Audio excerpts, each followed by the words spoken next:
Je vous propose de commencer par le bâtiment annexe.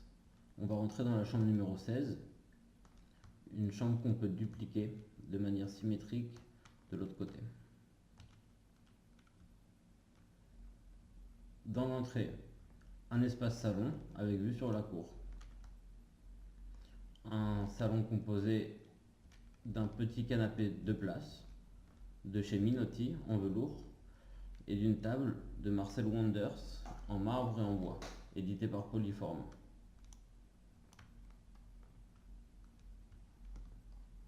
À droite, un grand meuble en L sur mesure, composé de deux éléments. L'élément supérieur permet d'intégrer un miroir.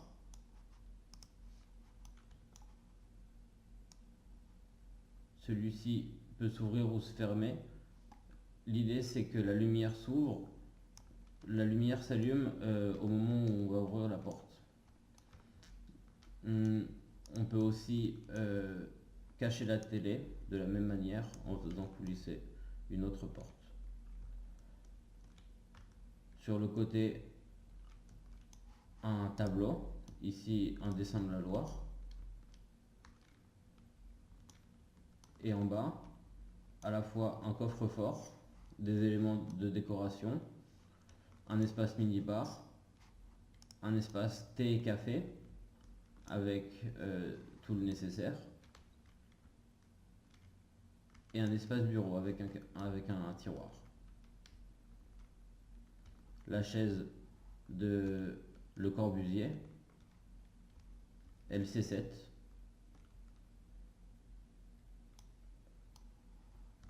Et ici, un espace dressing avec un dressing de 1,40 m de large par 65 cm de profondeur sur toute la hauteur.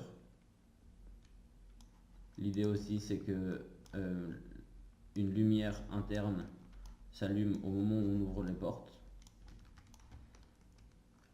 La tête de lit, un peu moins d'une quinzaine de centimètres d'épaisseur, qui permet d'intégrer sur les côtés interrupteurs et prises électriques, des interrupteurs qui contrôleront à la fois l'intensité et la couleur des éclairages, notamment au faux plafond sur 3 côtés de la pièce.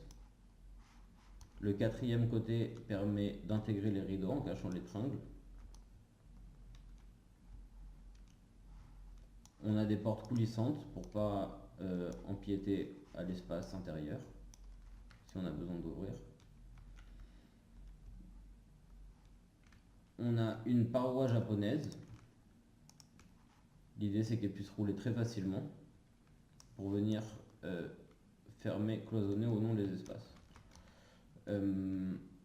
Cette paroi, elle serait recouverte de tapisserie type Alcantara, couleur beige, couleur camel, associée à des boiseries sur les murs et sur la tête de lit. Sur le meuble aussi.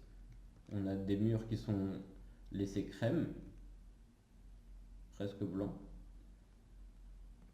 Un miroir de pied avec un détail de papier peint. Et une grande salle de bain composée d'une baignoire aux larges dimensions, 80 cm, je me rappelle plus la largeur, mais 190 cm de long, et une douche aux mêmes dimensions, plus de 90 cm de large et 190 cm de long. Un espace, un meuble qui vient séparer l'espace baignoire et l'espace douche, qui est composé d'un miroir de vasque. Il vient pas complètement jusqu'au fond parce qu'à mon sens ça laissait un petit peu plus respirer l'espace et ça donnait l'impression d'une salle de bain plus grande. On est sur une chambre PMR, donc on a des diamètres d'1,50 m un peu partout pour permettre de circuler facilement en chaise roulante. Un diamètre d'1,50 m à l'entrée, dans cette zone, également ici, dans la salle de bain, et aussi dans les toilettes qui sont aux dimensions PMR.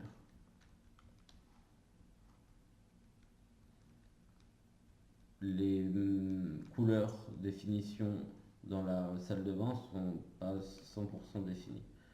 Il y a encore aussi quelques détails à régler, comme par exemple les lampes, où je voudrais en essayer d'autres, etc. Ici, on a un grand tapis qui recouvre à la fois l'espace salon et l'espace lit.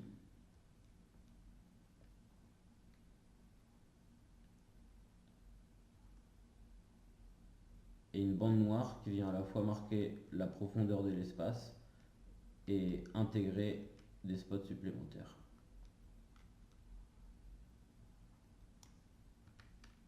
Voilà pour la visite de la chambre. Ici, on a deux tables basses flottantes qui sont composées d'un tiroir unique.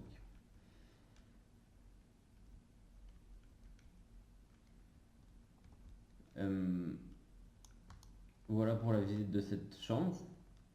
On se retrouve très vite pour la suite. A tout de suite.